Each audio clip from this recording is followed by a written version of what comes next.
The video about sharing phone camera as an IP camera. To do this, first install the app from Play Store.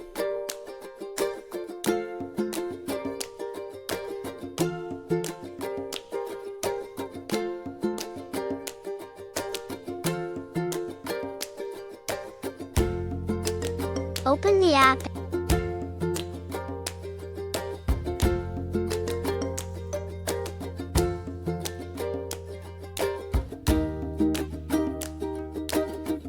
Click on Start Server.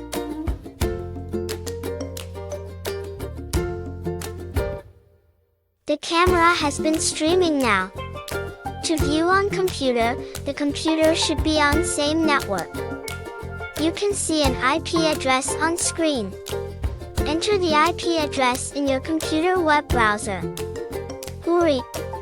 See this. Your phone camera is visible in computer.